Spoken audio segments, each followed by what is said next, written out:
Today, we're getting into one of the most chilling, most modern locked room mysteries you'll ever hear. And no, this isn't some ghost story. This is about a plan so precise, so meticulously crafted, it almost broke reality itself. Just picture it. You're standing in a long, quiet hallway, 23 floors up. The lights above you kind of hum and flicker. And right in front of you is apartment 2307. The door is sealed tight. It's locked from the inside, safety latch and all. And yet, the person who lives there is just gone, vanished, like she was never there at all. And get this, the key to this whole impossible crime, the one tiny detail that unravels everything, it's something that shouldn't even be a clue. It's just a simple knock on the door, a knock that, according to all the cameras, never ever happened. Okay, so to understand how this is even possible, we have to go back to a cold November night. We're in a high-security apartment building. You know the type, key cards, cameras on every floor, smart elevators, and our focus is on Lynn, a 27-year-old accountant living all by herself in apartment 2307. Now, what's so wild about this is how clear her last known movements are. It's all documented. At 10:41 p.m., she texts a friend, "I'll be home late." Then, at 10:58, the lobby camera catches her walking in. You can see her clear as day, black coat, hair a little damp from the rain, and she's holding a paper bag. 4 minutes later, her access card gets scanned for the 23rd floor, and then at 11:04, the hallway camera sees her walking right towards her apartment door. And after that, nothing. Just silence. She's never seen again. So the next morning, Lynn doesn't show up for work. Her boss calls, no answer. Finally, building security has to force the door open. And what they find inside is, well, it's just eerie. It's totally normal. The door was dead-bolted and latched from the inside. The apartment is perfectly neat, not a cushion out of place, no sign of a struggle. But one thing is definitely wrong. That paper bag she was carrying on the security footage, it's nowhere to be found. And right here, this is the paradox that just stumped everybody. I mean, think about it. If Lynn got inside with the bag, where did the bag go? But if she never made it inside, who locked and latched the door from within? It just doesn't make any sense. It feels completely impossible. So, the investigators started from square one, rewatching that camera footage, going over it frame by painstaking frame. And that is when they found the first little crack in this supposedly perfect crime, a tiny, almost unnoticeable flaw. 12 seconds. That's it. At exactly 11:04 p.m. and 23 seconds, the hallway camera footage, it just glitches. It freezes on a single frame, and then it jumps forward. For 12 whole seconds, that camera was completely blind. Now, it's not a lot of time, but as you're about to see, it was more than enough. At first, building management just brushed it off. Signal loss is normal on the high floors, they said. No big deal. But her neighbors on that same floor? Oh, they told a very, very different story. One of them heard a faint dragging sound. Another heard this really distinct click, like metal hitting metal. And, most importantly, one neighbor heard 3 slow, deliberate knocks on a door. And this is where it all clicks into place. The police were able to timestamp those knocks. They happened at 11:04 p.m. and 28 seconds. Smack dab in the middle of that 12-second camera blind spot. This wasn't some random glitch. No way. This was an opportunity, and it was timed to absolute perfection. Somebody knew exactly when that camera was going to be off. So if that camera glitch was intentional, the next question is obvious. Who was behind it? And pretty quickly, the investigation turned to the one person who knew Lynn's schedule, her habits, her life, better than anyone. Her boyfriend, Hui. When the police brought Hui in for questioning, his story was simple. He said, "I wasn't there that night. I must have left my access card at home. Someone probably took it." And, on the surface, it sounds plausible enough. But the digital evidence? Oh, it told a completely different story. Just look at this. He says he wasn't there, but his access card was used to get to the 23rd floor in the very same minute as Lynn. He claimed his phone data would show he was just passing by.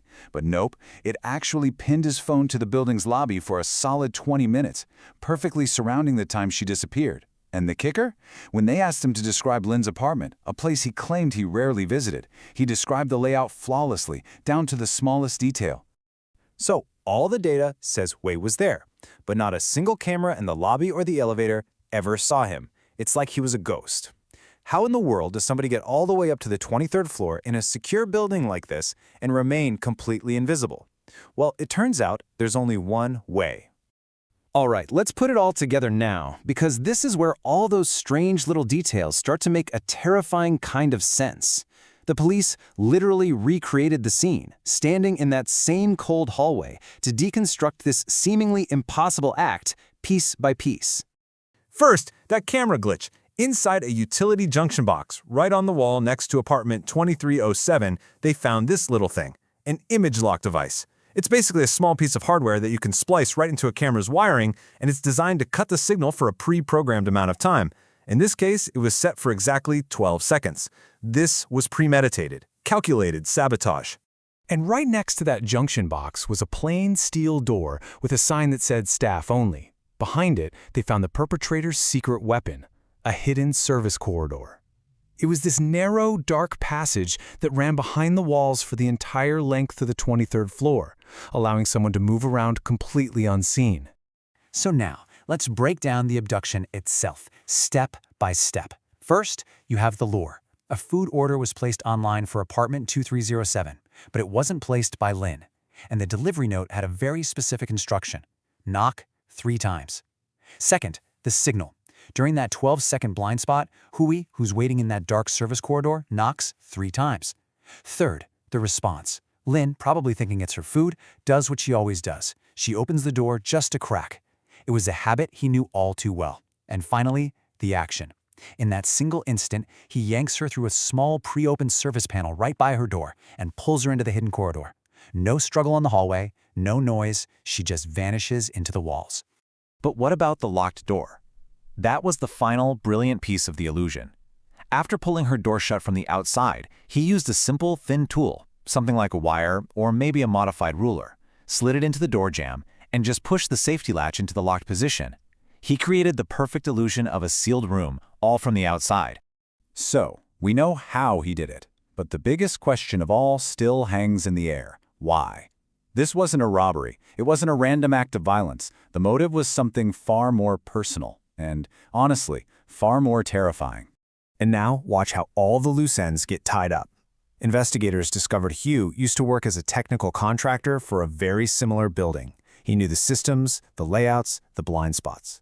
They found footage of a rental van leaving a service exit that matched a van he'd rented before. And then they found the digital smoking gun, a note in his phone's calendar for that night. It just said, 11:04 p.m., cut camera. And the motive? Lynn had just broken up with him. This was never about love. It was about power. He simply could not accept losing control. Thankfully, this story actually has a positive outcome. Lynn was found alive. She'd been taken to a vacant construction site and left there. But a worker on the site heard this faint knocking sound coming from behind a sheet of metal. And in this incredible moment of poetic justice, the very same sound that started her whole ordeal, a knock on a door, is the sound that ended up saving her life. So, what can we take away from a story like this? I think the most crucial lesson is that our daily routines, all those little things we do without even thinking, can become a script for someone with bad intentions. Her simple habit of opening the door for deliveries was turned into a weapon against her. So the lesson is pretty simple. Never open your door without verbally confirming who is on the other side. And please remember, when someone knows your schedule down to the minute, it isn't always a sign of care. Sometimes it's positioning. So I want to leave you with this question to think about. What part of this whole thing is the most chilling to you? Is it the 12 seconds of technological blindness that can make someone invisible? Is it the terrifying simplicity of those 3 knocks on the door? Or is it the fact that the person who did this didn't need to break down her door because he already understood her mind so well he might as well have been living inside her head?